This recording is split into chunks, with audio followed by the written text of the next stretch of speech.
Hi everyone, and welcome back to Jackie's Homeroom.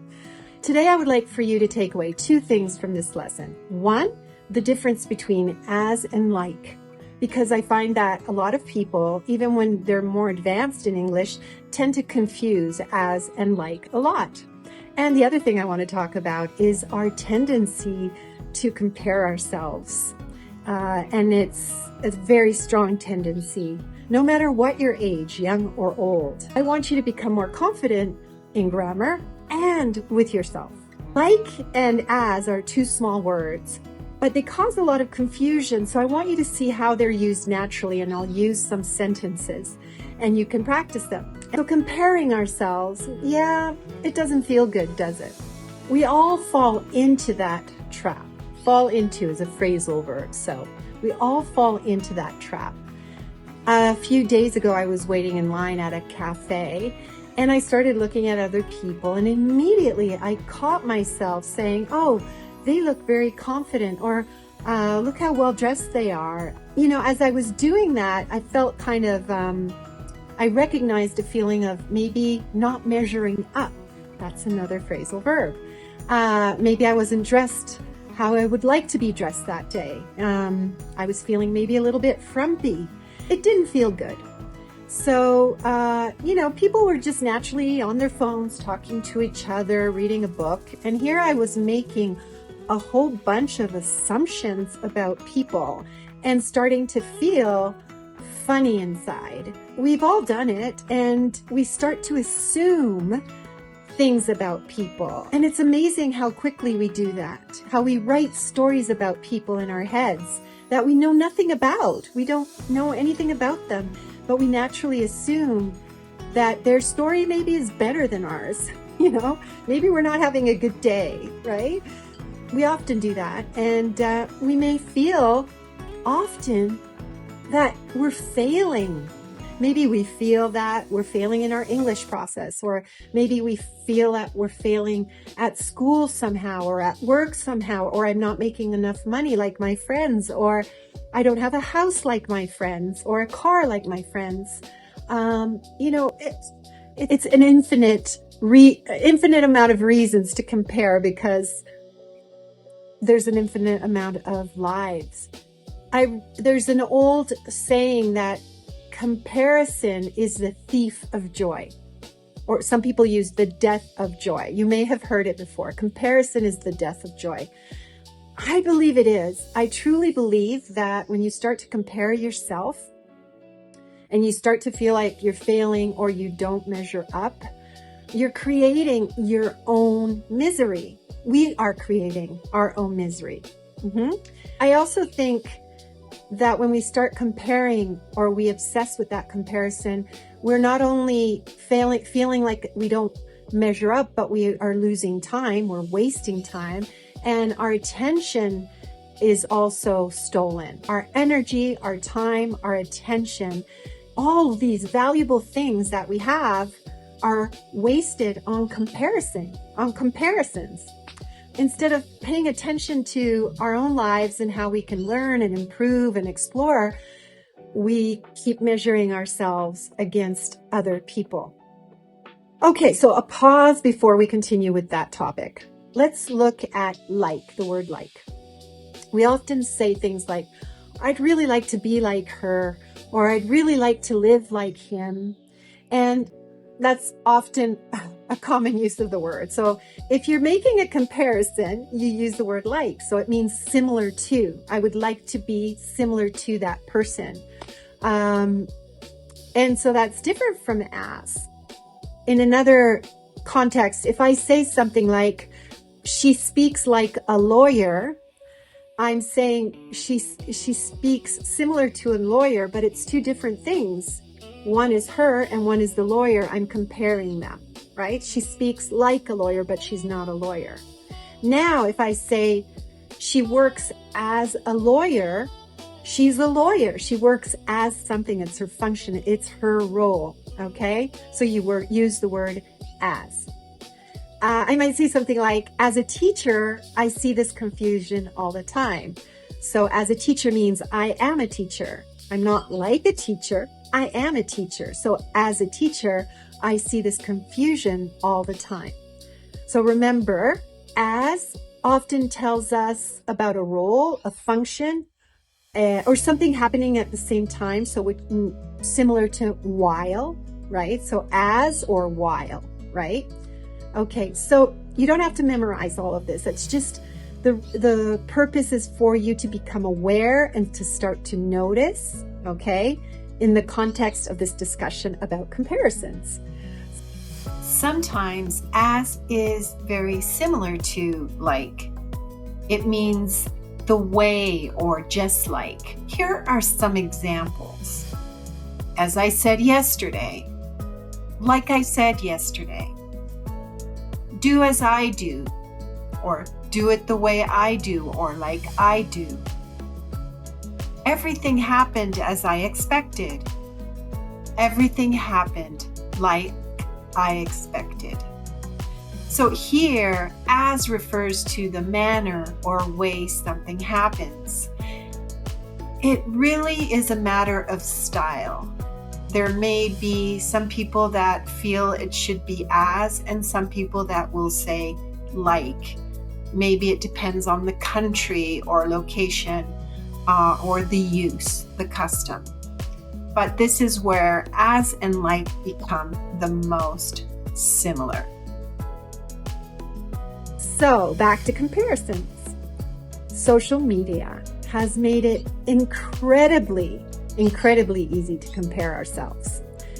Whether it's this beautiful video about a wedding or a vacation or the perfect family or a job promotion or the most beautiful kitchen or cooking. There are endless reasons or endless opportunities for comparison. And we forget the real life behind all of that. We forget we're seeing a tiny fragment of a reality or a produced reality. And we all know this now. I think we are much more aware of this now. When we compare our lives to someone else's social media feed, we feel, and here comes the expression again, we don't measure up. I don't measure up to their lifestyle, to their standards, right? To measure up means to be good enough according to some standard. But who sets the standard, right? Who decides the standard? Sometimes we spend so much time trying to live up to, another phrasal verb, the expectations of other people. Maybe our perception of society, there's those words again. Maybe our perception of society that we think we have to live up to that perception, or our family, or often really just our own idea of how things should be, right? So we think we have to have the perfect house at the age of 30 when we're living in a crazy economy, right? Maybe 40, 50 years ago that was possible, but today we need a lot of help to get there, So we have these standards of how things should be, but our reality today is so different. And even if there was that possibility, maybe it's not something we really want. Maybe everybody's telling us it's something we should want, but maybe that's just not who we are, and we have to recognize that. Even when I'm doing these videos, I'm editing these videos because if I were to leave everything in the video, it would be very long and you would get very bored. So I just cut it down to the essentials. But it's an editing process. So you're seeing not something perfect, but less imperfect than when it started. What else? So when I was younger, I admired a lot of people that were very articulate. It was something I admired because I wasn't very articulate. I didn't say exactly what I meant. I said too many things and didn't get to the specifics of what I needed to say. It took me a long time to say it. And I admired people who were just very precise in their speaking. As someone who loves language, I wanted to speak just like them. But, doing these videos as well, I've discovered something that I don't want to sound like everybody else. I want to sound like me. And it takes a lot of trial and error to get to a place, and I'm still in that process. So I will make videos that are not very well edited, or videos that are a little foggy sometimes, but my goal is to share my learning in what I know through English. And so I don't want to do it like other people. And it feels sometimes funny or sometimes awkward, but it was feeling more awkward and funny to do videos like all the other people on YouTube. And I realized there's a lot of amazing English teachers that are already doing that. So I wanted to share something else with you through English.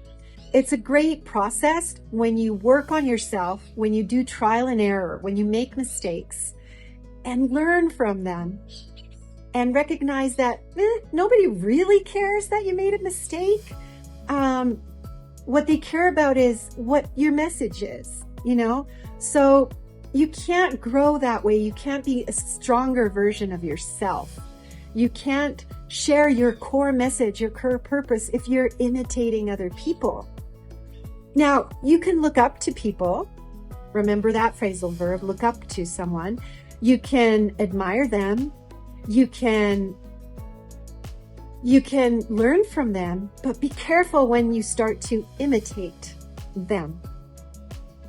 You can go down the wrong path because you stop being yourself. Human beings seem to be the only creatures that constantly wonder whether they should be someone else. Think about nature, we have an oak tree, we have a pine tree, and they're both beautiful. They both fill a purpose. They both adapt to their environment. They both offer protection, but they just have a very different way of doing that. They're both beautiful. Or wildflowers, blue and pink and red and orange, and they just create a symphony of beauty.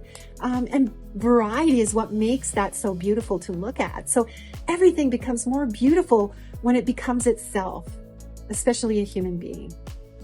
There's a quote by Martin Buber, and it's, everyone has in him something precious that is in no one else. That's beautiful. There's another expression that I'm thinking about, which is to stand out. So many people want to stand out. Many people often try to stand out by copying other people. Real originality doesn't come from trying harder to fit in. It comes from being fully yourself. That sometimes takes courage because you're surrounded by people that are all imitating each other. So you feel like you're the awkward one or the one that is not, measuring up again. It takes courage, and we have to learn to be less judgmental of ourselves like we offer other people. We don't judge other people as harshly as we judge ourselves.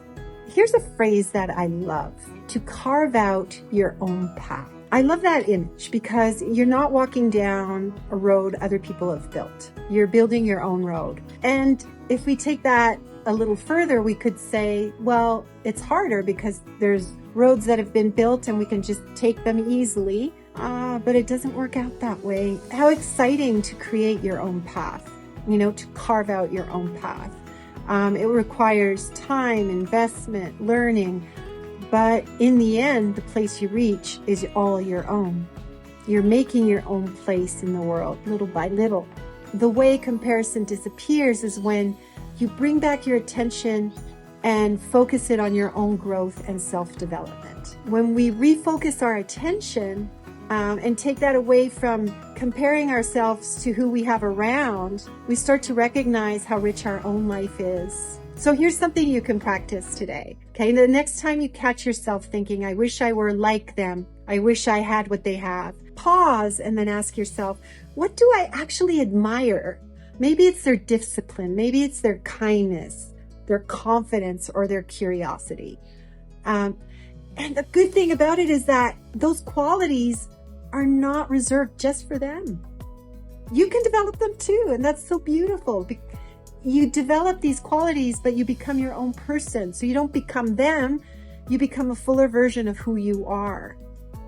So back to like and as.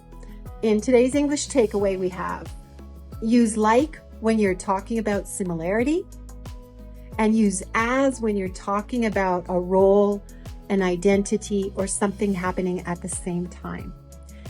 That's your grammar takeaway. Now, in relation to your life takeaway, I would just like to say that I believe you were never meant to become somebody else's copy. Your task isn't to measure up to other people's standards. It's to grow. The writer Oscar Wilde is often credited as saying, "Be yourself. Everyone else is already taken." And it's kind of humorous and truthful at the same time. The truth is that the world doesn't need another version of someone else. The world needs a version of you. Keep learning, keep growing, keep finding your own voice. And I'll see you in the next lesson here in Jackie's Homeroom. Oh, and don't forget that you can find a free handout in the description related to this lesson with the transcription and with a list of vocabulary and phrasal verbs and collocations that were used and their definitions. Hopefully by now you're starting to build up your own little textbook with my handouts. Anyway, that's all for today. Bye for now. And don't forget to read and be kind.